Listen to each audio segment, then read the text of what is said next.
నేను కొద్దిసేపు మాట్లాడతాను, ఒక మేబీ అరగంట, ఎక్కువసేపు మాట్లాడను. మీకు ఇంకొక 20 నిమిషాలు టైం ఇస్తాను.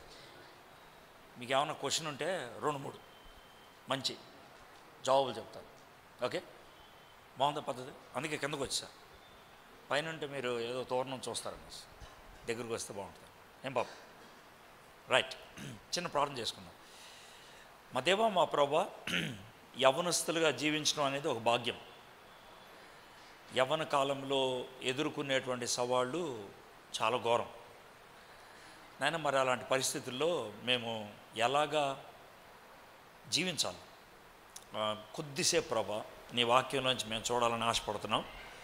మీరు మాకు సహాయం చేయమని యేసు నామములో ప్రార్థన చేయించున్నాం తండ్రి, ఆమేన్. మరి పాత నిబంధనలో ఉన్నటువంటి ప్రవక్తల్లో కొంచెం ఇంట్రడక్షన్ వేరుగా ఉంటుంది, కానీ నేను ఒక్క వచనమే చూస్తాను, ఓన్లీ 1 verse. అది మనందరికీ సరిపడేటట్లుగా ఉంటుంది. కాకపోతే దాన్ని ఇంట్రడక్షన్ లాగా అది ఎందుట్లోంచి తీసుకున్నాను చెప్తున్నాను. పాత నిబంధన ప్రవక్తల్లో యెషయా ఉన్నాడు కదా, ఖతర్నాక్. ఎందుకు ఖతర్నాక్ అంటే ఆయన ప్రవచించినట్లు ఇంకెవరు ప్రవచించలా. చాలామంది ప్రవక్తలు ఉన్నారు, కానీ ఆయన ప్రవచనలో గొప్ప విషయం ఏంటంటే యేసు ప్రభు వారి యొక్క పూర్తి లైఫ్ని ప్రవచించాడు. అంటే ఆయన కన్యక పుడతాడు, తర్వాత ఆయన వదకు తేబడిన గొర్రెవలే ఉంటాడు, ఆయన పరిశుద్ధాత్మని మీద కలిగి పేదలకు సువార్తమానం అందిస్తాడు, తర్వాత ఆయన చనిపోతాడు, 3వ దినాన్ని తిరిగి లేస్తాడు. అన్ని ప్రవచనాలు యేసు ప్రభు గురించి ఆయన ఇచ్చినట్లు ఇంకెవరు ఇవ్వాల. అందుకు నెంబర్ 1 ఖతర్నాక్. రెండోది ఏంటంటే యేసు ప్రభు వారి యొక్క 2 రాకళ్ళ గురించి రాశాడు. 2 అంటే తెలుసు కదా, ఒకసారి వచ్చాడు కదా యేసు, మళ్ళీ వస్తాడు కదా. మొదటిసారి ఎలా వచ్చాడు? తల్లి గర్భంతో పుట్టాడు, మరియ గర్భం, గొర్రె పిల్లలాగా వచ్చాడు. రెండోసారి ఎలా వస్తాడు? సింహం. ఓకే, అయితే ఈ ప్రవచనాల్లో ఆయన గొర్రె పిల్లలాగా వస్తాడు, ఆయన సింహంలాగా వస్తాడు అని ఒకేసారి రాసేటప్పటికీ ఎలాగ రాబాయ్, సార్ గొర్రెపిల్ల అంటాడు, సార్ సింహం అంటాడు, ఇది ఎట్లాగా అని వాళ్ళకి డౌట్ ఉండేది. పాపం మనకు ఉండాల్సిన అవసరం లేదు, ఎందుకంటే ఆల్రెడీ గొర్రెపిల్లలాగా వచ్చేసాడు, ఇప్పుడు సింహంలాగా వస్తాడు. మొదటిసారి వచ్చి బతినాడాడు, రెండోసారి బతినాడేది ఏం లేదు, వాయించేసి వెళ్ళిపోతాడు. అందుకని ఆయన సింహం అన్నారు. సో అందుకని ఆ క్లారిటీ అనమాట చాలా స్పష్టంగా ఉంటుంది. అయితే ఆయన రాసినటువంటి ప్రవచనం ఏదైతే ఉందో 66 అధ్యాయాలు, 66. బైబిల్కి ఎన్ని పుస్తకాలు? అందుకని చాలామంది దాన్ని మినీ బైబిల్ అంటారు. ఎందుకని మినీ బైబిల్ అంటారంటే బైబిల్లో మనకి పాత నిబంధనకు 39 పుస్తకాలు, కొత్త నిబంధనకి 27 పుస్తకాలు. యెషయా గ్రంథంలో 40వ అధ్యాయం దగ్గర ట్విస్ట్ ఉంటుంది. ట్విస్ట్ ఏంటంటే 39వ అధ్యాయం దాకా అనంతరేమో దేవుని యొక్క కోపం, దేవుడికి పాపం అంటే ఇష్టం లేకపోవటం, దేవుడు ఇశ్రాయేలుని దూషించటం, బెదిరించటం, తిట్టడం, ఇవన్నీ ఉంటాయి. ఇక చివరి 27 అధ్యాయాల్లో ప్రేమ, రెండయ్య నా దగ్గరికి, నేను మిమ్మల్ని బాగు చేస్తాను అని ఆ విధమైన ప్రేమ, అనురాగం అలాంటివి కనబడుతూ ఉంటుంది సెకండ్ పార్ట్. మనకి బైబిల్లో కూడా అంతే కదా, పాత నిబంధనలో కొంచెం రఫ్గా ఉంటుంది, కొత్త నిబంధనలోకి వచ్చేప్పటికి కృప అవి కనబడుతూ ఉంటుంది కదా. సో దాన్ని బట్టి కూడా ఏమంటారంటే ఇది ఒక మినీ బైబిల్ లాంటిది అని అంటూ ఉంటారు. యెషయా గారు బాగా చదువుకున్నవాడు, అందుకని ఆయన్ని పాత నిబంధనలో ఉన్నటువంటి పాల్ అని పిలుస్తూ ఉంటారు. సరే, ఇప్పుడు యెషయా గ్రంథం మొదటి నుంచి చివరి దాకా చూస్తే మొదట్లో ఊరిని ఒకసారి తీయండి. యెషయా గ్రంథం మొదటి అధ్యాయం, యెషయా గ్రంథం మొదటి అధ్యాయం, మొదటి అధ్యాయంలో చూస్తే 2వ వచనం నుంచి 3వ వచనం దాకా తీయద్దు, మన స్టోరీ లెక్క చెప్తాను నేనే, చదువుతా ఉంటే మీకు కూడా నిద్ర వస్తుంది ఏదో మధ్యన. దేవుడు తిడతా ఉంటాడు ఇశ్రాయేలుని, ఎంత పచ్చిబూతులు తిడతా ఉంటాడు అన్నమాట. ఎంత పచ్చిబూతులు అంటే, అరే మీరు ఎద్దు కంటే వేస్ట్రా, మీరు దునపోతు కంటే వేస్ట్రా, గాడిద కంటే వేస్ట్రా, ఆ పదాలే ఉంటాయి చూడండి కావాలంటే, అర్థమైందా? మీరు గాడిద లాంటి కంటే వేస్ట్రా, ఎందుకంటే గాడిదకి వాడు ఓనర్ తెలుసు, దునపోతుకి అక్కడికి వెళ్ళాలి తెలుసు, మీరు దునపోతు కాదు గాడిద కాదురా ఛీ అని తిట్టేశాడు. అంటే ఇశ్రాయేలుని అలా తిట్టాడు, అర్థమైందా? ఇక కొంచెం ముందుకు వచ్చావు అనుకో, 13, 14 వచనాలకు వచ్చావు, నిన్ను వదిలేస్తాను, నిన్ను నాశనం చేసేస్తాను, నిన్ను వేశ్యలకు అప్పచెప్పేస్తాను అని అంత ఘోరంగా తిట్టేశాడు. అదే మొదటి అధ్యాయం చివరికి వచ్చేప్పటికి నేను మిమ్మల్ని వెనక్కి తీసుకొస్తాను, నేను మిమ్మల్ని ఆశీర్వదిస్తాను. సో యెషయా గ్రంథంలో ఒక విధంగా చెప్పాలంటే పాపములో మునిగిపోయినటువంటి ఇశ్రాయేలీని బయటికి తీసుకురావటమే కాకుండా నూతన అయ్యగారు తెచ్చారు.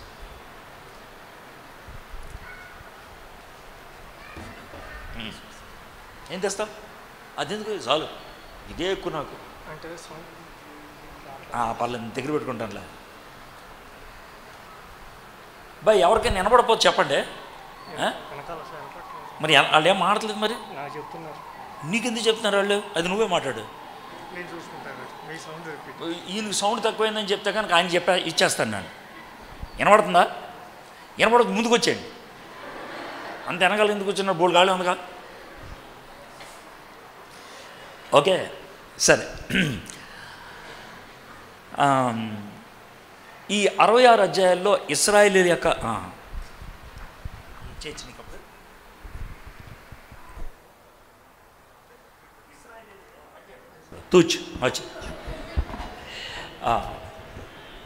ఇశ్రాయేలీయుల యొక్క ప్రయాణం భయంకరమైనటువంటి పతన స్థితిలోంచి నూతన నా నోట్లో పెట్టుకునే అంటే ఓరి అమ్మ అయ్యా. సో నూతన యెరూషలేము, నూతన భూమి అది తయారయ్యేదాకా మొత్తం 66 అధ్యాయాల్లో కనబడుతుంది. ఇప్పుడు మనం 66వ అధ్యాయంలో ఒక వచనం చూడబోతున్నాం. ఇంత హిస్టరీ చెప్పాను కదా, 66వ అధ్యాయంలో ఒక వచనం చూడబోతున్నాం. ఈ 66వ అధ్యాయంకి వచ్చేప్పటికి చివరి దినాల్లో మన పరిస్థితి ఎలా ఉంటుంది? చివరి దినాలంటే దేవుని యొక్క రాకడికి జస్ట్ ముందు, ఇప్పుడు మన టైం ఉంది, ఆ టైంలో ఎలా ఉంటుంది అన్నదాన్ని రాశారు. ఒక్క వచనం మీకు చదివి వినిపిస్తాను. 66వ అధ్యాయం యెషయా గ్రంథం 66వ అధ్యాయం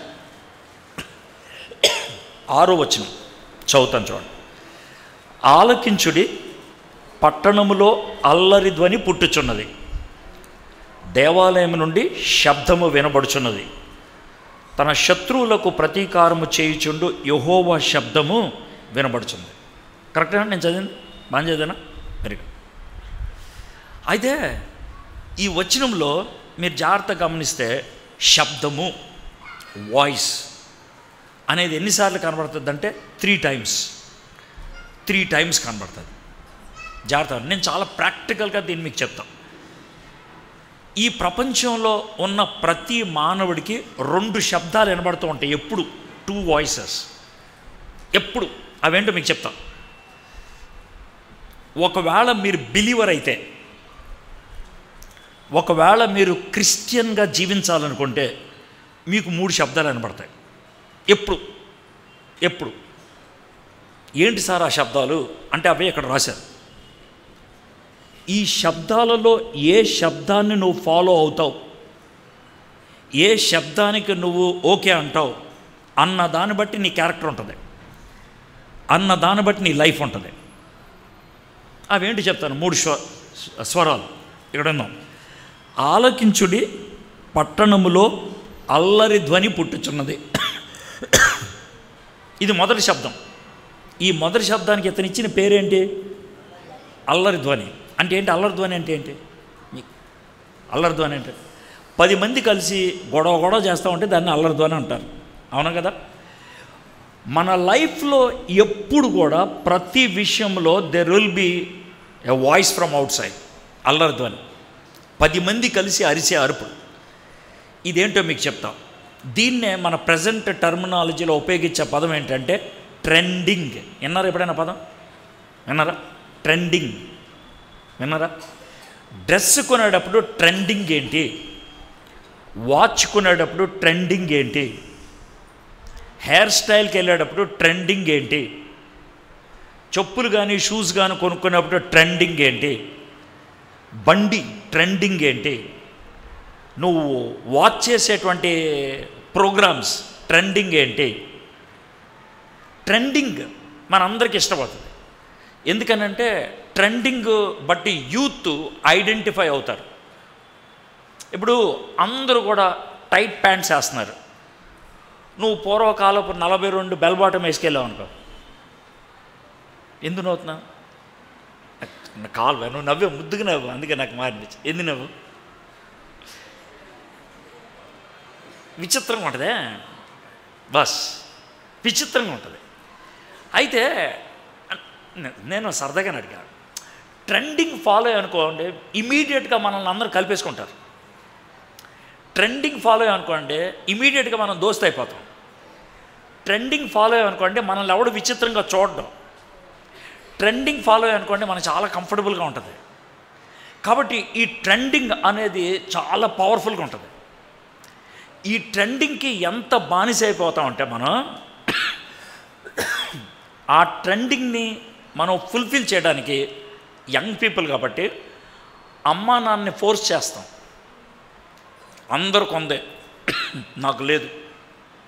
అందరు వెళ్తున్నారు, నేను వెళ్ళలేదు. అందరు చూస్తున్నారు, నేను చూడలేదు. అందరు తింటున్నారు, నేను తినలేదు. ట్రెండింగ్. ఈ ట్రెండింగ్కి చాలామంది బానిస అవుతారు. పబ్లిక్ వాయిస్కి చాలామంది పడిపోతారు. చాలామంది అడుగుతున్నారు, నాకు చాలా కంఫర్ట్ ఇస్తుంది, నాకు గుర్తింపు వచ్చేస్తుంది, నేను ఈజీగా బతికేయచ్చు. అందరూ ఫాలో అవుతున్నారు కదా, నేను కూడా ఫాలో అవుతాను. ట్రెండింగ్. ఈ ట్రెండింగ్కి బానిస అయిపోతే కొంతమంది ఎంత బానిసలు అయిపోతారంటే వాళ్ళ లైఫ్ను కూడా పాడు చేసుకుంటారు. బైబిల్లోంచి ఒక క్యారెక్టర్ చూపిస్తాను, ట్రెండింగ్కి బానిస అయినోడు అని. తప్పిపోయిన కుమారుడు ఎందుకు వెళ్ళిపోయాడు డాడీ దగ్గర నుంచి? వాడు ప్రపంచాన్ని చూశాడు. క్లబ్బులు ఉన్నాయి, బార్లు ఉన్నాయి, గేమ్స్ ఉన్నాయి, ఇవన్నీ బాగున్నాయి. Let me go. డాడీ దగ్గరకు వచ్చి వాడు ఏమంటాడంటే, డాడీ నా ఆస్తి నాకు ఇచ్చే అంటాడు. డాడీ ఏమంటాడు, అరే నీ ఆస్తి నీదే, కానీ ధర్మశాస్త్రం ప్రకారం ఈ ఆస్తి నీకు ఎప్పుడు వస్తుందంటే నేను చచ్చిపోతే. వాడు బతుకున్నా నాకు వేస్టే, నాకు ట్రెండింగ్ సాటిస్ఫై అవ్వాలి, నా ఆస్తి నాకు ఇచ్చే. పాపం డాడీ బాధపడుతూ ఏడుస్తూ ఆస్తి ఇచ్చేస్తే ఆ ట్రెండింగ్ని ఫుల్ఫిల్ చేసుకోవడానికి వెళ్ళిపోయాడు. ఆ ట్రెండింగ్ మీరు ఒక్కసారి ఆలోచించుకోండి. మీ ఫ్రెండ్స్ అందరికీ ఉన్నది నీకు లేదని బాధపడిన దినాలు ఉన్నాయా? నీ ఫ్రెండ్స్ అందరూ చేస్తున్నది నేను చేయట్లేదు అని ఆలోచిస్తున్న సన్నివేశాలు ఉన్నాయా? దాన్ని బట్టి పేరెంట్స్ని లేకపోతే ఇంకా దేన్నైనా ప్రెషరైజ్ చేసిన సన్నివేశాలు ఉన్నాయా? కారణం ఏంటంటే ట్రెండింగ్ ఈజ్ వెరీ పవర్ఫుల్. అల్లరి ధ్వని బైబిల్లో ఉపయోగించినటువంటి పదం అది. It's very powerful. చాలా గట్టిగా వినబడుతూ ఉంటుంది. ఆ రోరింగ్ సౌండ్కి మనం ఏమన్నా సరే పడిపోవాలి అని అనుకుంటాం. ఇప్పుడు కాలేజ్లో యూజువల్గా 9th 10th అయిపోయి ఇంటర్మీడియట్ రాగానే కొంతమందికి ఫ్రీడమ్ వస్తుంది. కొంతమంది ఈ కార్పొరేట్ కాలేజీలకు వెళ్ళిన తర్వాత ఇంజనీరింగ్ కాలేజీలోకి రాగానే ఫ్రీడమ్ వస్తుంది. ఆ ఫ్రీడమ్ వచ్చినప్పుడు ఆ ట్రెండింగ్లో మనం ఎంత దూరం వెళ్ళిపోతామంటే చాలామంది బాయ్ ఫ్రెండ్స్ కావాలి, గర్ల్ ఫ్రెండ్స్ కావాలి. ఎందుకంటే ట్రెండింగ్. నీకెవరు బాయ్ ఫ్రెండ్ లేరా? నీకెవరు గర్ల్ ఫ్రెండ్ లేరా? నువ్వు ఎప్పుడు అమ్మాయిలతోనే ఉంటావా? నువ్వు ఎప్పుడు అబ్బాయిలతోనే ఉంటావా? ఎప్పుడైతే అలాంటి పదజాలం మన చెవులో పడుతుందో ఇట్స్ ఎ ట్రెండింగ్ వాయిస్. మనం ఒక్కసారిగా ఇన్సెక్యూర్ ఫీల్ అయిపోతాం. అభద్రతా భావం, నన్ను వేరుగా చూస్తున్నారు, నన్ను గుర్తించట్లేదు, నన్ను క్వశ్చన్ చేస్తున్నారు, నన్ను ఈ కాలపు మనిషి కాదు అని అంటున్నారు. నేను ఈ కాలపు మనుషులతో అవ్వాలంటే ఒకటే పద్ధతి, వాళ్ళు చేసే పనులు నేను చేయాలి. వాళ్ళు ఏ విధంగా ప్రవర్తిస్తున్నాను నేను ఆ విధంగా ప్రవర్తించాలి. ఇది వాళ్ళు అనేది. నేను కూడా అలాంటి ట్రెండింగ్ వాయిస్కి నేను బానిసాను. ఎప్పుడు ఇంటర్మీడియట్ చదివేటప్పుడు 10th క్లాస్ దాకా నేను చాలా మంచివాడిని. ఎంత మంచివాడిని అంటే మా డిస్టిక్లో నాకు ర్యాంక్ వచ్చింది. ఇంటర్మీడియట్కి వచ్చేప్పుడు చాలా గలీజోడిని అయిపోయాను. ఎంత గలీజోడిని అయిపోయానంటే సీనియర్ ఇంటర్మీడియట్కి వచ్చేప్పటికి మాది ఇక్కడ నుంచి 93 కిలోమీటర్స్, ఇక్కడ నుంచి మా ఊరు ఏలూరు. 93 కిలోమీటర్స్ ఉన్నటువంటి ఆ ఊరు నుంచి ఈ ఊరికి ప్రతి శని ఆదివారం వచ్చేవాడిని ఇక్కడికి, every Saturday Sunday. Naaz centre ఉంటుంది. నాజ్ సెంటర్ దగ్గర ఒక పక్కన ఓ బిల్డింగ్ ఉండేది. ఆ బిల్డింగ్లో మన ఆంధ్ర రాష్ట్రంలో 3 చోట్ల జరిగే పనులు అక్కడ జరిగాయి. Only 3 places.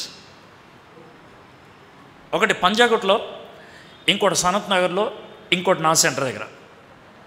ప్రభుత్వం పర్మిషన్ ఇచ్చింది. ఏమనంటే శనివారం రాత్రి ఆదివారం రాత్రి 2 గంటలు, 9 గంటల నుంచి 11 గంటల దాకా క్యాబరే ఉండొచ్చు అన్నారు. క్యాబరే అనే మాట మీరు విన్నారు లేదు నాకు తెలీదు.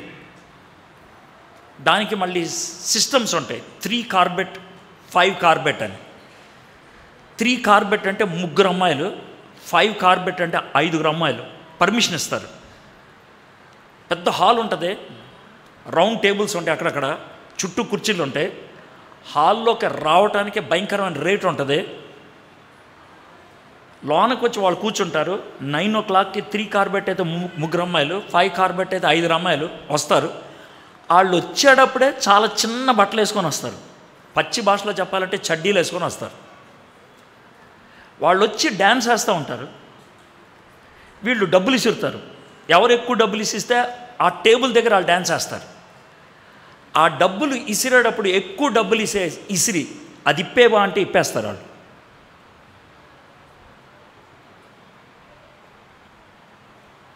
అది క్యాబరే అంటే. ఈ అమ్మాయిలతో పాటు డ్యాన్స్ చేయడానికి ఒకడో 2 అబ్బాయిలు ఉండాలి.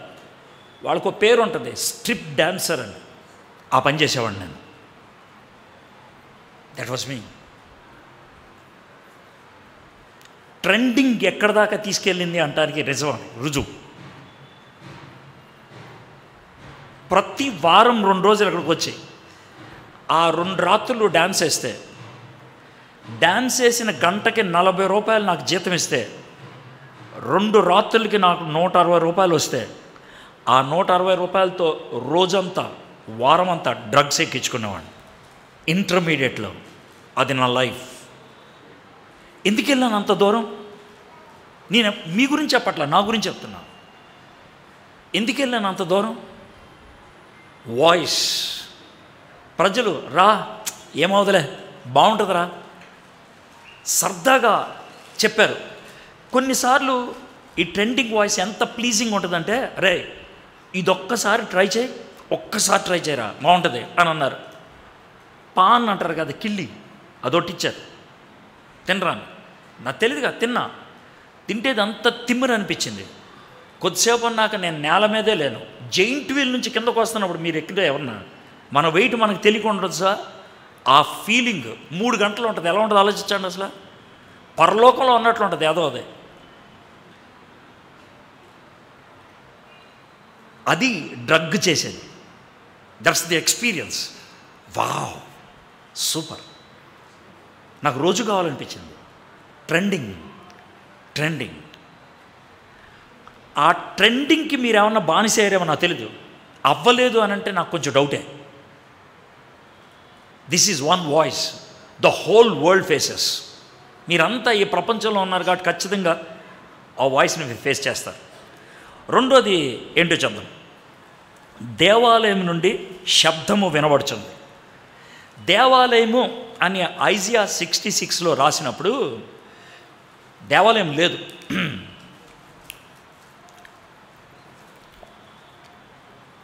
ఆ కాంటెక్స్ట్లో దేవాలయం అనే బిల్డింగ్ లేదు. మరి దేవాలయం అని దేని గురించి అన్నాడు? దేవాలయం అని దేని గురించి అన్నాడంటే ఇది హార్ట్.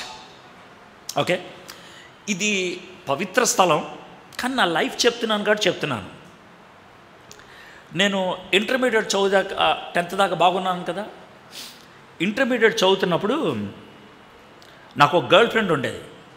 ట్రెండింగ్ కదా, గర్ల్ ఫ్రెండ్ లేకపోతే కనుక మనం ఉండలేం కదా. కాబట్టి గర్ల్ ఫ్రెండ్ ఉండేది. ఆమె ఇలాగా నేను స్టేజ్ మీదకి వస్తున్నప్పుడు ఆవిడ కింద ఉన్నది అని తెలిస్తే అర్థమైందా, నేను ఒక పాట పాడేవాడిని. అంటే బైబిల్ పాట ఏం కాదు, అది సినిమా పాట. కానీ ఆ సినిమా పాటలో వర్డ్ ఉన్నదే, అది నేను ఎందుకు మెన్షన్ చేస్తున్నానంటే దేవాలయం అంటే ఏంటో మీకు తెలుసుద్దని. హృదయం అనే కోవెలలో నిన్ను కొలిచానే దేవతగా. సినిమా పాట ఇది. హృదయం అనే కోవెల అంటే ఏంటి తెలుసా? టెంపుల్. దాంట్లో దేవతగా కొలిచాను. మనందరికీ కోవెల ఉంటుందా? ఉంటుంది, లేదని చెప్పొద్దు. ఎందుకంటే మనల్ని తయారు చేసినప్పుడు గుండెకాయ ఎలా ఉంటుందో, కార్జ్యం ఎలా ఉంటుందో, ఊపిరితిత్తులు ఎలా ఉంటాయో, అదేవిధంగా దేవుడు మనకి ప్రాణానికి ఇచ్చాడు ఒక దేవాలయం. దేవుడు దేవాలయాన్ని సృష్టించి మనకిచ్చి దాని తాళాలు మనకిచ్చాడు. ఆ దేవాలయంలో ఎవరిని కూర్చోపెట్టాలి అనేది నీ ఇష్టం. దేవాలయం ఎప్పుడు ఖాళీగా ఉండదు. ముగ్గురు ఉంటారు దేవాలయంలో. 1 దేవుడు ఉండొచ్చు, 2 నువ్వు కూర్చోవచ్చు, 3 ఎవరినన్నా కూర్చోపెట్టచ్చు. అయితే చాలా విచిత్రమైనది చెప్పమంటారా, మీలాంటి వాళ్ళకే ఈ దేవాలయంలో వచ్చేటువంటి స్ట్రాంగ్ స్ట్రగుల్ ఏంటి చెప్పమంటారా? ఇలాంటి మీటింగ్స్కి వస్తారు, దేవుడు బాగా అనిపిస్తాడు, కానీ మీకంటూ ఆల్రెడీ ఒక రిలేషన్ ఉంటుంది, మీకంటూ ఆల్రెడీ ఒక సెటప్ ఉంటుంది, మీకంటూ ఒక కోరిక ఉంటుంది, మీకంటూ ఒక అభిరుచి ఉంటుంది. ఇప్పుడు దేవుడితో మంతనాలు ఆడతాడు. ప్రభా నువ్వేమనుకోనంటే నువ్వు కూర్చో, కొంచెం పక్క జరిగితే ఆడు కూడా వచ్చి కూర్చుంటాడు, లేకపోతే అది కూడా వచ్చి కూర్చుంటుంది.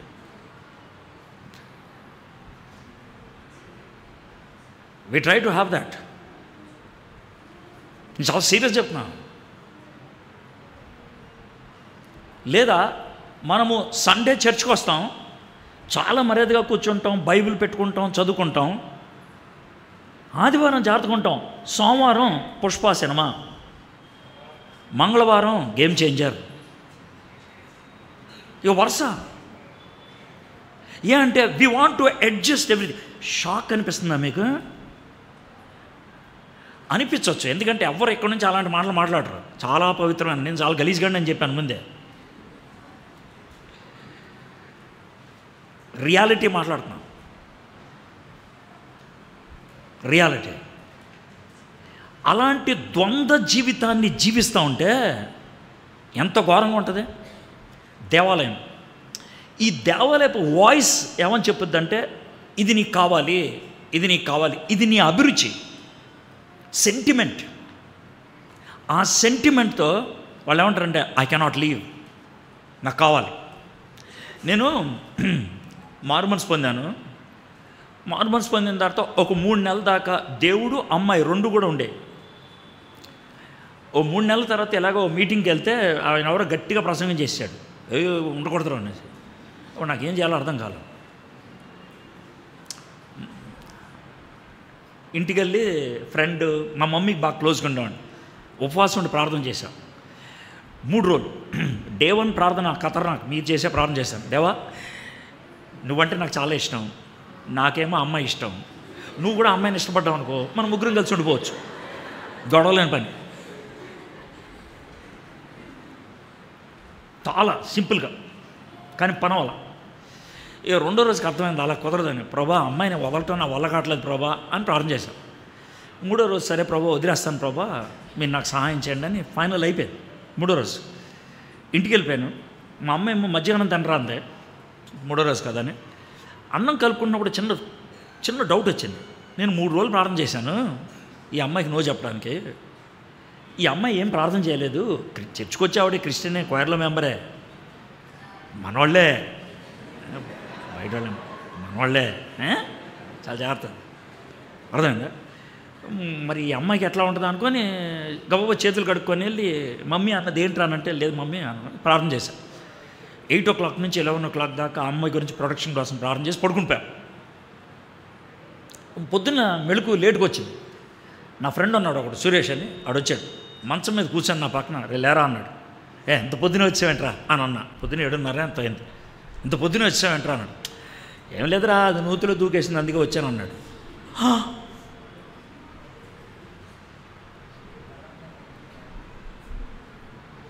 మీలో కొంతమంది నాకులాగా ఫీల్ అన్నారు, మీరు కొంతమంది నవ్వుతున్నారు. మీకు ఎలా అనిపిస్తుందో తెలియట్లేదు నా జీవితం. కానీ ఆ టైంలో నా హృదయంలో వచ్చినటువంటి యుద్ధం ఎవడు ఊహించలేడు. నాకు వచ్చిన థాట్ 1 ఏంటి తెలుసా? ఓకే, ఇప్పుడు నేను కూడా చచ్చిపోవాలన్నమాట. ఎందుకంటే నన్ను ఎవడు బతకనివాడే కాదు, నన్ను పెద్ద విలన్లాగా చూస్తాడనమాట. ఇలాంటి పిచ్చి పిచ్చి ఆలోచన తోటి ఆడు నవ్వుతున్నాడు. నవ్వుతామేట్రా? అరే దూకింది అన్నాను రా, చచ్చింది అన్నానా? ఓ అవునా, సావలేదా? అమ్మాయి థ్యాంక్ గాడ్. మా అమ్మ బట్టలారేమందరూ వెళ్ళాను, అప్పుడే దూకుతుంది, బైక్ లాగేసి అన్నాడు. అవునా అనుకున్నాను, సూపర్ బాగుంది. ఇప్పుడు ఏం చేయమంటారు అంటే, ఏం లేదురా సాయంత్రం మాడదాం అన్నాడు. వెళ్ళాడు, సాయంత్రం మాట్లాడాడు. ఇట్ టుక్ నియర్లీ 40-50 minutes అమ్మాయిని కన్విన్స్ చేయడానికి. ఎందుకనంటే ఇక్కడే సెంటిమెంట్ అనేది మాట్లాడతాను నేను. సెంటిమెంట్ అనేది ఎలా వర్క్ అవుతుందో చూస్తాను, చెప్తున్నాను మీకు. ఏముంటుంది అది? మరి నువ్వు నాకు మాట ఇచ్చావు కదా, మాట ఇచ్చి మాట తప్పమని బైబిల్ చెప్తుందా? మీకు అర్థమవుతుంది ఇప్పుడు సెంటిమెంట్? హృదయం అనే కోవెలంటే అది.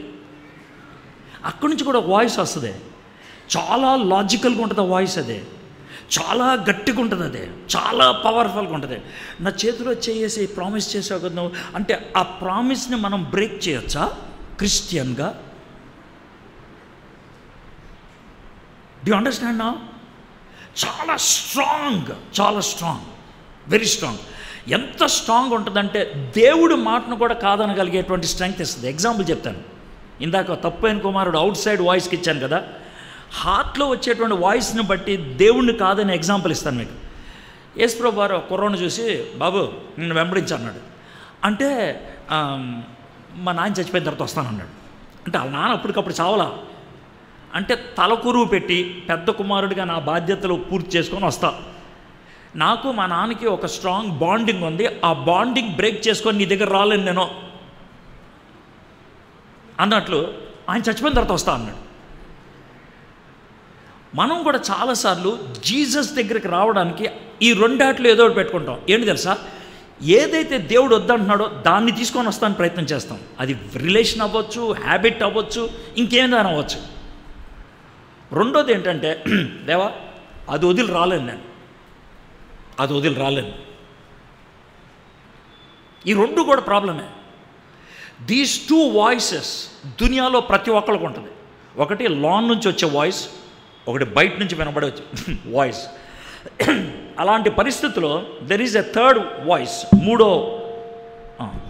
ఇటు తిరిగిందా? ఓకే, మూడో వాయిస్ ఉంది, అది చూద్దాం. తన శత్రువులకు ప్రతీకారము చేయుచుండు యెహోవా శబ్దము వినబడుచున్నది. ఇది ఎవరి శబ్దం? దేవుందే. ఒక వాయిస్ బయట నుంచి వస్తుంది, ఇది స్ట్రాంగ్, లౌడ్, గట్టిగా. ఒక వాయిస్ లాన్ నుంచి వస్తుంది, స్ట్రాంగ్గా. కానీ ఒక వాయిస్ మాత్రం పైన నుంచి వస్తుంది, ఫ్రమ్ గాడ్. ఈ వాయిసెస్ ఒకేసారి వస్తాయి, మూడు కూడా ఒకేసారి వస్తాయి voices. But let me tell you one thing, ఈ వాయిసెస్లో నువ్వు దేవుని బిడ్డవైతే, నువ్వు రెగ్యులర్గా దేవునితో కాంటాక్ట్లో ఉన్న వ్యక్తివైతే, నువ్వు దేవునికి ఇష్టంగా జీవించాలి అని అనుకుంటే, నీ యొక్క లైఫ్ డిఫరెంట్గా ఉండాలి అనుకుంటే, please try to listen to me. You must learn to understand, you must learn to decode, you must learn to hear the voice of God. దేవుని స్వరాన్ని వినటానికి అలవాటు చేసుకోవాలి. దేవుని యొక్క వాయిస్ని, శబ్దాన్ని గుర్తుపట్టడానికి మీరు అలవర్చుకోవాలి. అదేంటి సార్ అలవర్చుకోవాలి అంటున్నారు? ఎస్, అలవర్చుకోవాలి. అది ఒక రాత్రిలో రాదు. నేను ఈ ఎగ్జాంపుల్ ఎందుకు తీసుకున్నానంటే, మీలో కొంతమంది మార్నింగ్ ఉండి ఉంటారు. మార్నింగ్ పొద్దున్న నేను మాట్లాడినప్పుడు, యోసేపు 18 ఏళ్ళ యోసేపు 4 సార్లు డ్రీమ్స్ వస్తే దేవుడు తన యొక్క లైఫ్ను మార్చాడు. డ్రీమ్స్ 4 సార్లు వచ్చినాయి. డ్రీమ్ నెంబర్ 1, మరియను వదిలేద్దాం అనుకొని పడుకున్నప్పుడు డ్రీమ్ నెంబర్ 1 గబ్రియల్ దూత వచ్చి, అయ్యా ఆమెకు కలిగింది పరిశుద్ధాత్మను వలన, కాబట్టి నువ్వు వదిలిపెట్టేద్దు, పుట్టబోయేవాడు దేవుని కుమారుడు, ఆయనకి యేసు అని పేరు పెట్టాలి. రికగ్నైజ్ చేశాడు అది దేవుడి దగ్గర నుంచి అని. లేచి ఆ అమ్మాయిని స్వీకరించాడు. వెన్ జీసస్ ఒకవేళ 6 months 8 months ఉన్నప్పుడు తూర్పు దేశపు జ్ఞానులు వచ్చేసి వెళ్ళిపోయారు. హేరోదు జీసస్ని చంపాలనుకున్నప్పుడు మళ్ళీ దూత వచ్చి యోసేపుతో చెప్తున్నాడు, అని తెలుసు, యోసేపు జీసస్ని హేరోదు చంపాలనుకుంటున్నాడు, నువ్వు లేచి ఐగుప్తు దేశంకి వెళ్ళిపోవని. రాత్రి లేచి వెళ్ళిపోయాడు ఆయన. రాత్రి ప్రయాణం మొదలుపెట్టాడు. అండ్ ఆ జర్నీ ఎంతసేపు పట్టుద్ది తెలుసా? Nearly 10 days of walking. ఎందుకంటే that he was very confident, చాలా ఖచ్చితంగా ఇది దేవుని స్వరం అని. మీరు ఈ ప్రపంచంలో ఉన్నప్పుడు బయట నుంచి వచ్చే అప్రోర్ని ఆపలేరు, నుంచి వచ్చే స్ట్రాంగ్ వాయిస్ని ఆపలేరు, అవి వస్తూనే ఉంటాయి. అయితే దేవుడు నీ పక్షాన్ని ఉండేవాడు కాబట్టి, దేవుడికి నువ్వంటే ఇష్టం కాబట్టి, దేవుడితో నీకు రిలేషన్ ఉంటే ఆయన చేసేటువంటి పని ఏంటంటే ఆయన కూడా మాట్లాడతాడు. అదొద్దు, అలా వద్దు, ఇది చేయి, ఈ రూట్ రైటు, ఈ సబ్జెక్ట్ మంచిది, ఈ కాన్సెప్ట్ మంచిది, ఈ పని మంచిది. దేవుడు నుండి చెప్తాడు మనతో. He tells. ఆ వాయిస్ వినటం నేర్చుకుంటే మన లైఫ్ డిఫరెంట్గా ఉంటుంది. అయితే చచ్చేదాకా ఈ స్వరాలు వస్తూనే ఉంటాయి. ఏమండి, నేను దేవుని స్వరం వినటం అలవాటు చేసుకుంటే కొంతకాలానికి అప్రోర్ ఆగిపోద్దా? బయట నుంచి వచ్చే అల్లరిధ్వని ఆగదు. కొంతకాలానికి నా హృదయంపు లోతుల్లోంచి వచ్చేటువంటి కోరికలు పోతాయా? పావో. చచ్చేదాకా ఉంటాయి ఆ కోరికలు. బయట నుంచి అవకాశాలు చాలా వస్తూనే ఉంటాయి. కానీ నువ్వు ఎంతకాలం దేవునికి క్లోజ్గా ఉంటే అంతకాలము ఆ స్వరం నీకు క్లారిటీ ఇస్తుంది. క్లారిటీ. అయితే ఇప్పుడు మీరు అడిగేటువంటి క్వశ్చన్ ఏంటంటే, సార్ బాగా చెప్పారు, అయితే ఆ దేవుని స్వరము అలవాటు చేసుకోమంటున్నారు కదా, ఇది దేవుని స్వరము అని రికగ్నైజ్ చేయడానికి మనకి ఏమన్నా హింట్స్ ఉన్నాయా? ఇది దేవుని స్వరము అని అనటానికి ఏమన్నా హింట్స్ ఉన్నాయా? అది మనం అడిగేటువంటి ప్రశ్న. దానికి నేను కపుల్ ఆఫ్ థింగ్స్ చెప్తాను, ఒకటే చెప్పలేను, కపుల్ ఆఫ్ థింగ్స్ ప్యాకేజ్ లాగా. నెంబర్ 1, మీలో కొంతమంది సాఫ్ట్వేర్లో ఉన్న వాళ్ళు ఉంటారు కదా, కంప్యూటర్స్లో నేర్చుకునేవాళ్ళు, లాంగ్వేజెస్ ఉన్నారా? ఉన్నా చేతిలో చూపిస్తారు. ఎవరు లేరు. ఏం సాఫ్ట్వేర్ నేర్చుకుంటున్నాను? Python, right. Java, C++, Python, ఇవి these are called languages, softwares. అవి ఒక భాష లాంటిది. అది కమ్యూనికేట్ చేయడానికి, కోడింగ్ ఇవ్వడానికి ఒక పద్ధతి. C++ అనేటువంటి దాంతో కోడింగ్ ఇచ్చామనుకోండి, దాన్ని ఎవడు అర్థం చేసుకోగలడో తెలుసా? C++ వచ్చినోడే. జావా అంటే ఇది మన పొయ్యి మీద వేసే జావ కాదు. మాకు తెలుసు అండి, జావా సగ్గుబియ్యం తీసుకొచ్చి నీళ్ళలో వేసి కొద్దిసేపు నానబెట్టి దాన్ని పొయ్యి మీద కొద్దిసేపు పొంగిస్తే అవుద్ది జావా. ఉప్పు వేసుకుంటే ఒప్పుకుంటుంది, మజ్జిగ వేసుకొని, లేదంటే పంచదార వేసుకొని, పాలు వేసుకుంటే బాగుంటుంది. ఆ జావ కాదు నేను మాడుతుంది. Okay, Java. ఆ సబ్జెక్ట్లో ఒక కోడింగ్ ఇస్తే దాన్ని ఆ సబ్జెక్ట్ వచ్చినవాడే దాన్ని డీకోడ్ చేయగలుగుతాడు, లేకపోతే అర్థం చేసుకోగలుగుతాడు. సో దేవుడు ఒక భాష ఉపయోగిస్తాడు. జాగ్రత్త వినండి, దేవుడు ఒక భాష ఉపయోగిస్తాడు. దేవుడు భాష ఏంటో మనకి తెలిస్తే దేవుడు మాటలో ఇది దేవుడు మాట అని అర్థమైపోద్ది. ఎందుకంటే ఆ భాషలో మాట్లాడేది ఆయనే. ఇప్పుడు మనకి ఫోన్ వస్తుంది కదా, మీకు ఫోన్ హలో అని ఫోన్ వస్తుంది కదా. మీకు ఫోన్లు 3 రకాలైన మనుషుల దగ్గర నుంచి వస్తాయి. ఒకటి, జీవితంలో మొట్టమొదటిసారి చేసే ఫోన్. బోల్డ్ ప్రశ్నలు వేస్తారు. మీరెవరు, మీ పేరేంటి, మీరు ఎక్కడుంటారు, మీరు ఏం చేస్తుంటారు, అన్ని ప్రశ్నలు అడిగామంటే ఆ లైఫ్లో మొదటిసారి చేశాడని అర్థం. రెండో వాడు ఉంటాడు, వాడు మొదటిసారి కాదు, కొంచెం చెప్తే ఎవరు ఫోన్ చేస్తున్నారు, నేను విజయ్. మీరా విజయ్, సారీ బ్రదర్, సారీ వానరా. ఈడు కొంచెం పరిచయం ఉంది కానీ గబుక్కుని గుర్తొచ్చింది. అయితే మీ జిగ్రీ దోస్త్ ఫోన్ చేశాడు అనుకోండి, మీ జిగ్రీ దోస్త్ ఫోన్ చేశాడు. ఫోన్ చేసిన తర్వాత ఎవరు అన్నారనుకోండి, యువతల నుంచి మాట్లాడిన తర్వాత హలో అని అన్నారు మీ ఫ్రెండ్, ఎవరు అన్నారనుకోండి, మీ ఫ్రెండ్కి ఏమొస్తుంది? చెప్పండి నాకు ఏమొస్తుంది? చాలా బాగా చెప్పారు. ఎందుకని? ఎందుకని మీ ఫ్రెండ్ ఉపయోగించేటువంటి లాంగ్వేజ్, మీ ఫ్రెండ్ ఉపయోగించేటువంటి స్లాంగ్ ఎవరికి తెలుసు? మీకు ఒక్కళ్ళకే తెలుసు, మీకు ఒక్కళ్ళకే. ఇప్పుడు కొంతమందికి కొన్ని ఉంటాయి.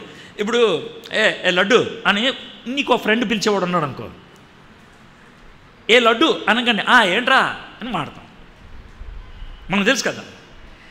అదేవిధంగా దేవుడు మనతో మాట్లాడేటప్పుడు ఒక భాష ఉపయోగిస్తాడు. ఆ భాష ఎప్పుడు వినబడినా ఇది దేవుడు అని అర్థం అవుతుంది. సార్ ఇదే నా భాషల్లో మాట్లాడే వరం అని అంటారేమో. కాదు, నేను అది కదా మాట్లాడుతున్నాను. నన్ను భాషల వరం కొంతమందికి ఉంటుంది, కొంతమందికి ఉంటుంది. అది కాదు నేను మాట్లాడుతుంది. ఇది అందరికి ఉండాల్సింది. ఈ భాషను ఏమంటారంటే బైబిల్ భాష అంటారు. ఏమంటారు? బైబిల్ భాష. మీరు బైబిల్ రెగ్యులర్గా చదువుతూ ఉంటే, బైబిల్ రోజు చదువుతూ ఉంటే, బైబిల్లో ఉన్నటువంటి కంటెంట్ మీకు అలవాటైపోతే, దేవుడు మాట్లాడితే బైబిల్ భాష మాట్లాడతాడు. బైబిల్లో ఏముందో అదే మాట్లాడతాడు ఆయన. బైబిల్ బయట ఏం మాట్లాడ్డా ఆయన, హీ వోంట్ టాక్. కాబట్టి మీకు బైబిల్ అలవాటైపోతే, బైబిల్ ధ్యానం అలవాటైపోతే, దేవుడు మాట్లాడే మాటలు క్విక్గా అలవాటైపోద్ది. జోసెఫ్ ఇది దేవుని మాట అని గుర్తుపట్టడానికి ఒక రీజన్ ఏంటి తెలుసా? గబ్రియేలు దూత యెషయా గ్రంథంలో ఉన్నటువంటి ప్రవచనాన్ని కోట్ చేశాడు మత్తయి సువార్త 1వ అధ్యాయంలో. మరి మనకి ప్రవక్తలు చెప్పిన మాట, ఈ మాట ఉంది కదా, ఈ మాట నెరవేరటానికి ఇలా జరుగుతుందంటే జోసెఫ్కి అర్థమైపోయింది, this is the voice of God, ఇది వాయిస్ ఆఫ్ గాడ్. సో మీరు బైబిల్ చదవను అసలా, నేను యూట్యూబ్లో వర్తమానాలు వింటాను, చర్చికి వచ్చి వాక్యం వింటాను, ఇవి మంచి, నేను కాదనట్లేదు. చర్చికి వచ్చి వాక్యం వినటం మంచిది, యూట్యూబ్లో దేవుని వాక్యం వినటం మంచిది. కానీ శ్రేష్టమైంది, అత్యవసరమైంది ఏంటంటే మీరు బైబిల్ తెలిసి మీరు చదవటం. నేను బైబిల్ తీసి చదవను అని అంటే దేవుడు నీతో మాట్లాడలేడు. ఎప్పుడు మధ్యవర్తిని పెట్టుకొని దేవుడు మాట్లాడలేడు. దేవుడు కోరిక ఏంటంటే నేను నీతో నేరుగా మాట్లాడాలి. దాన్ని నన్ను ఏం చేయమంటావు? ఏం చేయక్కర్లా, బైబిల్ తెరు, చదువు, నువ్వు చదివిన దాంట్లోంచి నేను నీతో మాట్లాడతాను. ప్రభా, ఎడ్వర్డ్ గారికి అర్థమైనట్టు నాకు అర్థం కాదు, మా చర్చిలో ఉన్నటువంటి గాడ్ సర్వెంట్కి అర్థమైనట్లు నాకు అర్థం కాదు, మా ఊర్లో ఉన్నటువంటి సేవకులకు అర్థమైనట్లు అర్థం కాదు. కరెక్టే, నీకెంత అర్థమైందో దాంట్లోంచి నేను మాట్లాడతాను. నేను మేరా దిల్ సే ఆప్తా దిల్ తక్ కుచ్ జానా యార్, నా హృదయంలోంచి నీ హృదయం దగ్గరికి ఒకటి వెళ్ళాలి, దానికి మధ్యవర్తి ఎవడు ఉండకూడదు. Nobody else. నువ్వు ఆ విధంగా ఎదుగుతావు, నా పక్కన కూర్చొని నేను నేర్పిస్తాను నీకు. I will teach you. మీకు చేతులు జోడించి బతిమలాడి చెప్తున్నాను, రీడ్ బైబిల్. నా యొక్క బ్యాడ్ లైఫ్ మీకు చెప్పాను, గుడ్ లైఫ్ కూడా మీకు చెప్తే బాగుంటుంది. నేను యేసు ప్రభువుని అంగీకరించిన తర్వాత నేను డ్రగ్స్ 1 నైట్లో మానేశాను. దేవుడు సాయం చేశాడు, నా వల్ల కాదు అది. కానీ గర్ల్ ఫ్రెండ్ దగ్గర నుంచి రావడానికి 3 నెలలు పట్టింది. It took some time. ఆ అమ్మాయిని బ్రేక్ చేసిన తర్వాత నేను చాలా స్ట్రగుల్స్ కూడా వెళ్ళాను, స్లీప్లెస్, చాలా కష్టాలు కూడా వెళ్ళాను. నన్ను అది చాలా ఇబ్బందిగా ఉంటుంది, నిద్ర పట్టదు, యూ ఫీల్ సో లోన్లీ, ఆకలేదు. I went through all that. అదంతా దానికుండా వెళ్ళాను. అవన్నీ మీకు ఎందుకు చెప్తున్నానంటే, ఒకవేళ మీరు అలాంటి రిలేషన్షిప్లో ఉంటే, బ్రేక్ అవుతుంటే ఇలాంటివి జరుగుతాయి అని చెప్పడానికే. ఇంకో విషయం ఏంటంటే, మీరు ఒకవేళ అలాంటి తప్పుడు సంబంధాల్లో ఉంటే బ్రేక్ చేసుకోమని దేవుడు కోరుకుంటున్నాడు అనేది కూడా చాలా క్లియర్గా. ఎందుకంటే ఆంధ్ర రాష్ట్రంలో ఉన్నటువంటి జిల్లాలలో ప్రేమను అతి సులభంగా అమ్మేసేటువంటి జిల్లాల్లో number 1 Prakasam, number 2 East Godavari, number 3 Guntur. Packet ఇడ్లీకి జీవితాన్ని అమ్మేసేవాళ్ళు ఉన్నారు.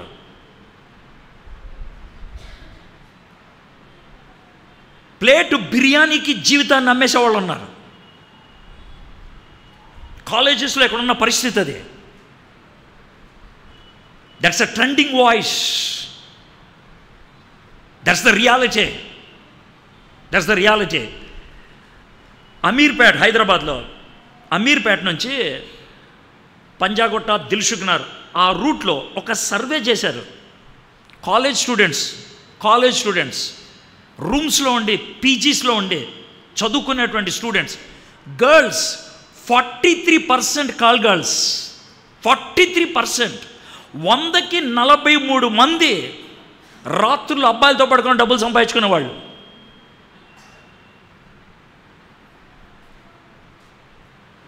We are living in that kind of world. అదేమీ నాకు సంబంధం లేదని నేను మాట్లాడలేను. I cannot talk. అలాంటి వాళ్ళతో మాట్లాడుతున్నాను నేను. కాబట్టి అలాంటివి బ్రేక్ చేసుకొని రావటంలో దేవుడు సహాయం చేస్తాడు. You may have to go through pain. బయటకు వచ్చాను పెయిన్ నుంచి. దేవుని వాక్యం ఎలాగ చదవమని ఎవరో ఒకళ్ళు చెప్తే, చెప్పడమే కాదు, ఒక ఈవెంట్ నా మనసును కరిగించింది. నా ఫ్రెండ్ సురేష్, వాడికి 2 కిడ్నీస్ ఫెయిల్ అయినాయి. వాడే నన్ను ప్రభు దగ్గర నడిపించాడు. వాడు చచ్చిపోతున్నాడని తెలిసింది. లిటరల్గా ఫోన్ చేసి చెప్పారు, వాడు ఇంకో ఫ్యూ అవర్స్లో చచ్చిపోతాడని. నేను హైదరాబాద్లో ఉన్నాను. నేను హుటాహుట్న క్యాబ్ వేసుకొని వెళ్ళిపోయాను. నేను చాలా ఎక్స్పెన్సివ్ అయింది అప్పటికే. వెళ్ళాను. వాడు ఏడుస్తున్నాడు. డాక్టర్ అన్నాడు, ఇంకో కపుల్ ఆఫ్ అవర్స్ ఉంటాడమ్మా, అంతకంటే ఎక్కువసేపు ఉండలేడు మీ ఫ్రెండ్, వెళ్ళి వాడితో కొద్దిసేపు మంచిగా మాట్లాడన్నాడు. ఇక్కడ దింట్లు పెట్టుకొని నా మీద పడుకోబెట్టుకున్నాను. Around 4 o'clock in the morning. వాడిని ఇలా పట్టుకొని ఉన్నా. వాడు టైం ఎంత అయిందిరా అని అడిగాడు. 11 అయిందిరా, 11:45 అయిందన్న. 10 నిమిషాల తర్వాత మళ్ళీ టైం అడిగాడు. 11:50 అయిందన్న. 5-10 నిమిషాలతో మళ్ళీ టైం అడిగాడు. నాకు ఎందుకో భయం వేసింది. డేట్ మారింది అని అంటే సెంటిమెంటల్గా ఫీల్ అయ్యి చచ్చిపోతాడేమో అని అబద్ధం ఆడి టైం తప్పు చెప్పా. 2-3 సార్లు తప్పు చెప్పా. ఇంకా చివరికి ఏం చేయాలా, 12 అయిందిరా అన్నాడు. బైబిల్ తీరా, యెషయా గ్రంథం 43వ అధ్యాయం చదువు అని అన్నాడు. ఎందుకు చదవమన్నాడు తెలీదు. ఏమో దాంట్లో అని ఉంటుంది మనకు అవ్వ చదివేశాను. కొంచెం స్లోగా చదవరా అని అన్నాడు. చదివాను స్లోగా. చదివిన తర్వాత మాట్లాడలేదు. అరే ఏమైందిరా అని అన్నాడు. ఓ 6-7 minutes సైలెంట్గా ఉన్నాడు. నాకైతే టెన్షను. ఆ తర్వాత అన్నాడు. ఏంట్రా అన్నా, నాకు తెలుసురా ఈరోజు నేను చచ్చిపోతానని. అడన్నమాట. నేను యేసు ప్రభుతో ఒక నిబంధన చేసుకున్నాను రా. నేను చచ్చిపోయేదాకా బతుకున్న ప్రతిరోజు, రోజు మొదలైనప్పుడు మొదటిగా నేను చేసే పని నిన్ను కలుసుకోవటం, నీతో కొద్దిసేపు గడపటం. ఈరోజు నేను చచ్చిపోతాను కదా, బైబిల్ చదవకుండా చచ్చిపోతానేమో అనే భయంతో అడిగాను రా టైము. నువ్వు చదివావుగా, విన్నా. దేవుడు నాకు ఆదరణ ఇచ్చాడు రా. యాకోబు, నిన్ను నేను పేరు పెట్టి పిలిచానని. వాడు ఆ మాట చెప్పి 20 నిమిషాల్లో చచ్చిపోయాడు. అప్పుడు అర్థమైంది వాక్యం చదవటం అంటే ఎంత ప్రాముఖ్యమో. ఆ విపరీతమైనటువంటి ఉద్రేకంతో 9 రోజుల్లో బైబిల్ పూర్తి చేశా. 16 hours a day. 16 hours a day Bible పూర్తి చేశా. I read. బాగా చదువుతాను నేను బైబిల్, బాగా. నేను ఈ వాచ్ ఎందుకు పెట్టుకున్నాను తెలుసా? ఈ వాచ్ ఎక్కువసేపు నేను కూర్చుండిపోతే నా బాడీలో చాలా జబ్బులు వచ్చేస్తున్నాయి నాకు తెలియకుండా. ఈ వాచ్ ప్రతి గంటకి గొడవ పెట్టుద్ది. లేచి ఒక 2 నిమిషాలు నుంచోని. నేను ఆ 2 నిమిషాలు నుంచి మళ్ళీ కూర్చొనిస్తుంది. నాకు టైం తెలియకుండా బైబిల్ చదువుతాను నేను. ఐ రీడ్ బైబిల్ అంత ఎక్కువగా చదువుతాను కాబట్టి దేవుడు నాతో మాట్లాడటం దేవుడికి ఈజీ. దేవుడికి నీతో మాట్లాడటం ఎందుకు కష్టం అంటే, ఆయన మాట్లాడే లాంగ్వేజ్ నీకు అర్థం కాదు. Read the word of God. అప్పుడు నీకు వాయిస్ ఆఫ్ గాడ్ బాగా క్లారిటీ వస్తుంది. Easily you can understand. Read the voice of word of God. రెండోది ఏంటంటే, మీలో కొంతమందికి బైబిల్ చదువుతారు ఒకరోజు, బాగా హుషారుగా ఉంటుంది. 3 రోజుల తర్వాత ఆ హుషారు ఉండదు. ఎందుకు? నాకు రోజు అదే హుషారు ఉంటే బాగుంటుంది కదా. ఉంటుంది ఆ హుషారు. హుషారు ఎందుకు పోయిందో మీకు చెప్తాను. అప్పుడు ఎందుకు ఉంటుందో మీకు అర్థమవుతుంది. ఈరోజు మీరు ఒక చిన్న ప్యాసేజ్ చదివారు. ఆ ప్యాసేజ్లో 2 విషయాలు మీకు అర్థమైనాయి. అది ఏదైనా సరే, ఆ 2 విషయాలు మీ లైఫ్లో మీరు అన్వయించుకుంటే నెక్స్ట్ డే ఏం చెప్తాడో దేవుడు అని ఆతృత ఉంటుంది. ఈరోజు దేవుడు నీకు 2 విషయాలు చెప్పాడు, నువ్వు తెలుసు ఇవి 2 విషయాలు, కానీ నువ్వు వాటిని పాటించలా, వాటిని మీ జీవితంలో అన్వయించుకోవాలా. నెక్స్ట్ డే దేవుడు నీతో మాట్లాడబుద్ది అవ్వదు ఆయనకి. He doesn't want to talk. నువ్వు బలవంతంగా బైబిల్ చదువుతావు, డ్రైగా అనిపిస్తుంది. ఇంకో రోజు బలవంతంగా చదువుతావు, డ్రైగా అనిపిస్తుంది. మూసిపడే తలనొప్పి. లేదా నీ కాన్షియన్స్ని సాటిస్ఫై చేసుకోవడానికి ఒక యూట్యూబ్ మెసేజ్ విని బాగుందిలే అని వెళ్ళిపోతావు. యూట్యూబ్ వర్తమానం తప్పు కాదు, కానీ అది నీ హృదయానికి సరిపడేటువంటి ఆహారాన్ని ఇవ్వలేదు.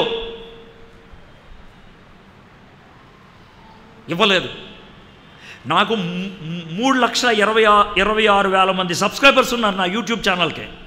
3,26,000. నేను అడ్వర్టైజ్ చేసుకోవచ్చు, వద్దని చెప్తున్నాను. నేను ఇంతకంటే ఏం చెప్పాలి? నేను వద్దని చెప్తున్నా. Don't become addicted. Get addicted to the word of God, not to your YouTube messenger. Word of God. నీ జీవితంలో ఏదైనా ఒక అడిక్షన్ ఉంటే బాగుంటుంది అనుకుంటే word of God. If you are addicted to the word of God, that's the bet. నాకున్నటువంటి addiction అది. I want to read. So that's number 1. God uses the language called Bible. రెండోది, హౌ డు యూ రికగ్నైజ్ అంటాను. దేవుడు మనతో మాట్లాడటానికి పూనుకున్నప్పుడు, మనతో మాట్లాడాలనుకున్నప్పుడు he speaks repeatedly అంటే మళ్ళీ మళ్ళీ చెప్తాడు. మీకు బైబిల్లోంచి ఎగ్జాంపుల్ ఇస్తాను. శామ్యుయల్ ఉన్నాడు కదా, శామ్యుయల్ తెలుసా? శామ్యుయల్ ఉన్నారు పేరు. కుర్రోడు. ఎంత కుర్రోడు అంటే మేబీ 15 years లోపల కుర్రోడు. మందిరంలో పనిచేస్తున్నాడు. వాళ్ళ గురుగారేమో దూరంగా పడుకున్నాడు. ఈడేమో అవి ఇవి అన్నీ తుడిచేసి అక్కడ దీపస్తంభం అని ఒకటి ఉంటుంది, అంటే మినోరా అంటారు. 7 వింగ్స్లా బ్రాంచెస్ లాగా ఉంటాయి, లైట్లు ఉంటాయి. అవన్నీ ఎలిగిచ్చేసి తుడిచేసి అక్కడ చిన్న చాప వేసుకొని పడుకున్నాడు. బాబు శామ్యుయల్ అని అంటే, అయ్యగారు పిలిచారా అన్నాడు. పడగరా అన్నాడు. మళ్ళీ బాబు శామ్యుయల్ అంటే మనోడికి అలవాట్లేదు కదా, మళ్ళీ పరిగెత్తుకుంటూ వెళ్ళిపోయాడు. పడగరా అని అన్నాడు. 3వసారి మళ్ళీ బాబు శామ్యుయల్ అని పిలిచాడు. మనోడు టెన్షన్ వస్తుంది. అయ్యగారు ఏంట్రా సార్ క్లియర్గా కనబడింది సార్, ప్లీజ్ అండి మీరు అన్నట్లే బాబు శామ్యుయల్ అని పిలిచారు. అంటే ఏలి రే ఈసారి మళ్ళీ వస్తే ఓ పని చేయరా, తండ్రి నేను వింటున్నాను చెప్పండి అని చెప్పు. Then God's word. అంటే మీరు ఎట్లా ఫీల్ అవ్వకూడదంటే, దేవుని దగ్గర నుంచి నువ్వు వినాలి అనే తాపత్రయం ఉన్నప్పుడు, దేవుడి దగ్గర నుంచి తెలుసుకోవాలి అనే తాపత్రయం ఉన్నప్పుడు, దేవుడు ఒక తోకచుక్కలాగా జముక్కుని వెళ్ళిపోయేవాడు కాదు. నో, నేను ఒక్క నిమిషం చూపిస్తా, నువ్వు ఎంత చూస్తే అంతే అనే బ్యాచ్ కాదు. ఆయన ఎంత మంచివాడంటే, నువ్వు వినటానికి ఇష్టపడితే, ఇదిగో ఆలకిస్తున్నాను నాతో మాట్లాడు అని అంటే, ఆయన నీతో నెమ్మదిగా సావధానంగా మాట్లాడటానికి ఇష్టపడే దేవుడు ఆయన. మీకు ఎందుకుండదు అలాంటి డిజైర్? ఈ భూమి ఆకాశాలు సృజించినటువంటి వాడు మీతో ఒక రిలేషన్ కలిగి ఉంటానంటే ఎందుకని పారిపోతారు? వై డు యు రన్ అవే? రిపీటెడ్గా మాట్లాడతాడు. 3వది, దేవుడు మాట్లాడుతున్నప్పుడు జాగ్రత్త వినండి. బయట నుంచి వచ్చేటువంటి అల్లరి ధ్వని ఉందే గట్టిగా వినబడుతుంది. హృదయంలోంచి వచ్చేటువంటి తపన కోరిక ఉంటుంది, స్ట్రాంగ్ ఉంటుంది. జాగ్రత్త వినండి. ఈ రెండింటి మధ్యన నెమ్మదిగా వినబడుతుంది దేవుని స్వరం, మెల్లనైన స్వరం. బైబిల్లో ఇచ్చినటువంటి మాట, it is still small voice. మొన్న నేను ఒక క్యాంప్కి వెళ్ళాను. ఒక క్యాంప్కి వెళ్ళి ఒక సిస్టర్తో మాట్లాడుతూ ఉండి, దేవుణ్ణి మనం ఎలా గుర్తుపట్టాలి, దేవుడితో ఎలాంటి సంబంధం కలిగి ఉండాలి, అదే కాన్సెప్ట్ మాడుతూ ఉంటే దేవుడికి ఎప్పుడు కోపం వస్తుంది అని చెప్తున్నప్పుడు, దేవుడికి ఎప్పుడు ఎందుకు కోపం వస్తుంది అని అంటే, వెన్ వీ హర్ట్ హిమ్, ఆయన బాధ పెట్టినప్పుడు. ఆయన బాధ ఎప్పుడు పెడతామనంటే, ఫర్ ఎగ్జాంపుల్ మీ ఫ్రెండ్ పక్కనుండి, సునీత అంటే వినిపించుకోవాలి. సునీత వినిపించుకోవాలి. సునీత ఏమవుద్ది? హర్ట్ అవుతుంది. నువ్వేమి దొంగతనం చేయాలా, వ్యభిచారం చేయాలా, ఏం చేయాలా? You did not respond. నీతో మాట్లాడను అని అనరా? When you don't respond to God, దేవునికి స్పందించకపోతే దేవుడు హర్ట్ అవుతాడు అని ఆ మాట చెప్తా ఉంటే ఆవిడికి అర్థం కావట్లా. అక్కడ దేవుడు ఎంత కృప చూపించాడంటే, ఇది హాల్ కదా, హాల్ బయట ఒక చిన్న పిల్లోడు అని ఏడ్చాడు. జస్ట్ చిన్న పిల్లోడు ఏడ్చాడు. ఏడవంగానే నాతో సీరియస్గా మాట్లాడేది ఇలా తిరిగింది. ఎందుకు తిరిగావో చెప్పు నాకు అని అన్నా. ఎందుకు తిరిగావో చెప్పు నాకు అని అన్నా గట్టిగా, చాలా సీరియస్గా. ఎందుకు తిరిగావో చెప్పానంటే, సార్ బయట ఉన్న మా బాబేమో అని తిరిగాను సార్ అన్నది. I said that is called love. That is called love. ఆ స్వరం అనేక శబ్దాల మధ్యన ఎదురుగా ఒక సీరియస్ కాన్వర్సేషన్ జరుగుతున్నప్పుడు కూడా ఆ స్వరం వినాలి అనేటువంటి తాపత్రయం ఉన్నదే. That's super, that's super. So దేవుడు మనతో ఎప్పుడు కూడా టచ్లో ఉండటానికి ఇష్టపడతాడు. స్టిల్ స్మాల్ వాయిస్, అది గుర్తుపెట్టుకోండి. అది అలవడితే కనుక దేవుడితో ఎక్కడైనా మాట్లాడటానికి ఇష్టపడతాం. చర్చిలోనే కాదు, లేకపోతే మీ యొక్క ప్రేయర్ రూమ్లోనే కాదు, ఎక్కడైనా సరే. మీకు విషయం తెలుసా, మీరు చాలా ప్రసంగాలు విని ఉంటారు. గంట ప్రార్థన ప్రసంగాలు, లేకపోతే 3 గంటల ఉపవాస ప్రార్థన, 6 గంటల ఉపవాస ప్రార్థన, 3 రోజుల ఉపవాస ప్రార్థన విని ఉంటారు. నేను ఒక ప్రార్థన నేర్పిస్తాను. ఈ ప్రార్థన ఖతర్నాక్. ఈ ప్రార్థన అలవాటు చేసుకుంటే అసలు లైఫే చాలా సుకూన్. 1 సెకండ్ ప్రార్థన. బాగుందా? 1 సెకండ్ ప్రార్థన, 1 సెకండ్ ప్రేయర్. మీకు బైబిల్లో 1 సెకండ్ ప్రేయర్ చూపిస్తాం. చూస్తారా? నెహెమ్యా గ్రంథం 2వ అధ్యాయం. నెహెమ్యా గ్రంథం 2వ అధ్యాయం. With this I'll close. Nehemiah గ్రంథం 2వ అధ్యాయం 4వ వచనం చదువుతారా? 4th verse. అప్పుడు రాజు, నీకేం కావాలని నువ్వు నన్ను అడుగుతున్నావు. అప్పుడు నెహెమ్యా ఏం చేశాడంట? ఆకాశమందలి దేవునికి ప్రార్థన చేసి రాజుతో, చాలు. నెహెమ్యా ఎక్కడున్నాడు? రాజుగారి ముందు. రాజుగారు అడుగుతున్నారు. నెహెమ్యా ఏంది మొహం అలా నీరసంగా ఉంది, ఎందుకు అలా ఉన్నావు అడుగుతున్నాడు. అడుగుతూ ఉంటే నెహెమ్యా చెప్పాడు, మా ఊరు కాలిపోయింది, పరిస్థితి బాగాలేదని. అప్పుడు రాజు అడుగుతున్నాడు, నన్ను ఏం చేయమంటావు అని. అలాంటి పరిస్థితుల్లో నెహెమ్యా రాజుగారు ముందుండి ఆయన చేసిన ప్రార్థన ఎంతసేపు చేసి ఉంటాడు? 1 సెకండ్. ఎలా ప్రార్థన చేసి ఉంటాడు? చేతుల పైకి అయితే హల్లెలూయా ప్రైజ్ ది లార్డ్ అని ఉంటాడా? పోనీ మోకరించి ఏమైనా ప్రార్థన చేసి ఉంటాడా? లేదు. రాజుగారి ముందు ఇలాగే ఉంటాడు కదా, ఇలాగే ఉండే, తండ్రి సాయం చేయండి, వీటితో మాడతాను ఇప్పుడు నేను, bus. It's a 1 second prayer. అయితే గుర్తుపెట్టుకోండి, 1 సెకండ్ ప్రేయర్ ఎడ్వర్డ్ గారు చెప్పారు. ఇక రోజు 1 సెకండ్ ప్రేయర్ చేస్తానని అనుకోవద్దు. ఈ 1 సెకండ్ ప్రేయర్ ఎవరికి వర్తిస్తుందంటే, రోజు పొద్దున్నే ఒక అరగంట సేపు ప్రార్థన చేసి దేవుడితో ఒక డీల్ కుదుర్చుకుంటే ఆ రోజంతట్లో ఆ డీల్ ప్రకారం 1 సెకండ్ ప్రార్థనలో పనిచేస్తాయి.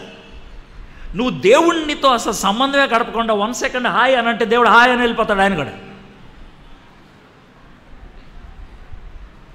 సో పొద్దున్న దేవునితో గడిపావు, రాత్రి దేవునితో గడిపావు, దాన్ని కన్సిస్టెంట్గా కొనసాగించడం నేర్చుకోవాలి. To be with God. అప్పుడు దేవుని స్వరాన్ని ఎప్పుడు వింటూనే ఉంటావు. You will be guided. దేవుడు రిపీటెడ్గా మాడతాడు. దేవుడు స్టిల్ స్మాల్ వాయిస్తో మాడతాడు. దేవుడు ఎప్పుడైనా మనతో కాంటాక్ట్లో ఉండటానికి ఇష్టపడతాడు. ఈ వాయిస్ ఎప్పుడు ఉంటుంది. ఆ వాయిస్ని అలవర్చుకొని జీవించినటువంటి వ్యక్తి డిఫరెంట్గా ఉంటుంది. సూపర్. ఈరోజు మార్నింగ్ అదే విషయం చెప్పాను. జోసెఫ్ ఐగుప్తు దేశం నుంచి బయలుదేరి వచ్చేసాడు. మాథ్యూ 2:19 ప్రకారం ఇజ్రాయెల్లోకి ఎంటర్ అయ్యాడు. ఇక ఆయన జెరూసలేము బెత్లెహేం వైపు వెళ్ళాలి. ఆ రాత్రి పడుకున్నాడు. దేవదూత చెప్పాడు మళ్ళీ ఏమనంటే, రూట్ మార్చు, ఇక్కడ ఉన్నటువంటి రాజు మంచోడు కాదు, నజరేతుకి వెళ్ళిపో. సో ఆయన ప్రోగ్రామ్ స్టార్ట్ అయినప్పుడు నెమ్మదిగా డీకోడ్ చేసుకుంటూ వెళ్ళిపోతున్నాడు, డౌన్లోడ్ చేసుకుంటూ. Friends, I want to tell you on this thing. We have 3 voices always. ఈ 3 వాయిసెస్ ఉంటాయి. బయట దునియా, 2 మన కోరికలు, 3 దేవుని స్వరం.